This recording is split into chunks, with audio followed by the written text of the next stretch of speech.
Absolument pas, c'est vraiment scandaleux. Coca-Cola, partenaire des Jeux Olympiques et Paralympiques, c'est un peu comme si Marlboro sponsorisait la recherche dans le cancer du poumon, ou Ricard pour les alcooliques anonymes. On envoie en fait un message catastrophique à la population générale en normalisant, en banalisant cette boisson qui est tout simplement dangereuse pour la santé. À cause du sucre ? Notamment, alors ça on le sait que le coca c'est sucré, mais à quel point? Dans un coca, vous avez 10 grammes de sucre pour 100 millilitres. Alors dit comme ça parle à personne. Mais si vous avez une petite bouteille comme ça de 500 millilitres, qu'on va boire assez facilement, par exemple au cinéma, eh bien dedans vous avez 50 grammes de sucre, soit 9 morceaux. Et pour vous donner un élément de comparaison... 9 morceaux dans une petite bouteille. De 500 millilitres.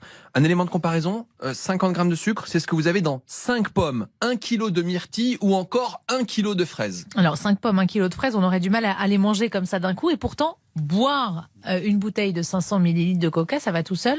On explique ça comment? Parce qu'en fait, le coca, c'est de la chimie. C'est un produit ultra transformé. Et regardez sur l'emballage, tout ce que je vous dis est écrit noir sur blanc.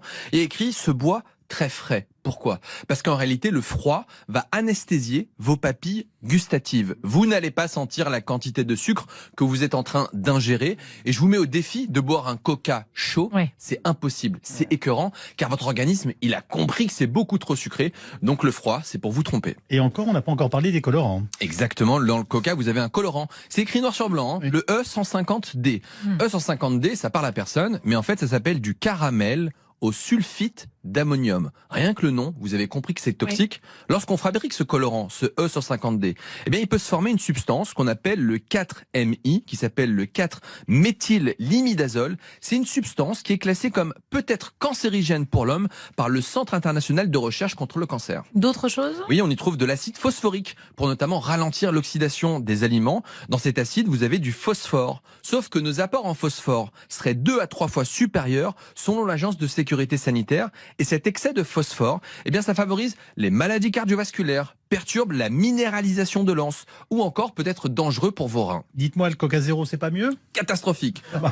Il y a écrit, c'est noir sur blanc, de l'aspartame, de l'acésulfame K, qui sont des faux sucres, qui donnent le sucre sans les calories. Eh bien, ces faux sucres perturbent votre microbiote. Ça augmente le risque de devenir diabétique et ça ne permet pas de perdre du poids. Le Coca Light Zéro, ça ne sert à rien dans la perte de poids. Et puis, je vous rappelle que des chercheurs de l'INSERM ont montré que la consommation de ces édulcorants était associée à un risque accru de cancer, tout type confondu. Bon, si je comprends bien, on devrait en boire le moins possible. Oui, parce qu'en fait, on habitue nos papilles en permanence au sucre et ça entraîne une véritable addiction. Ça devient une drogue. Et puis, certains packagings sont absolument scandaleux, comme le format familial. J'ai été au supermarché et ça incite les familles à acheter du coca pour les enfants. Non, le coca, c'est pas pour la famille, c'est au mieux pour déboucher les toilettes, manger, bouger et jeter votre coca à la poubelle pour votre santé et celle de vos enfants. Et ben voilà, merci beaucoup, docteur Jimmy. Les gens, ils l'ont vu acheter le coca. Ils ont dit, bah dis donc, Jimmy Mohamed, c'est pas brillant. Il boit du coca. Et c'est vrai que je me justifie au supermarché matin. Non, c'est vrai, c'est pour les vidéos. C'était pour une chronique, j'ai dit.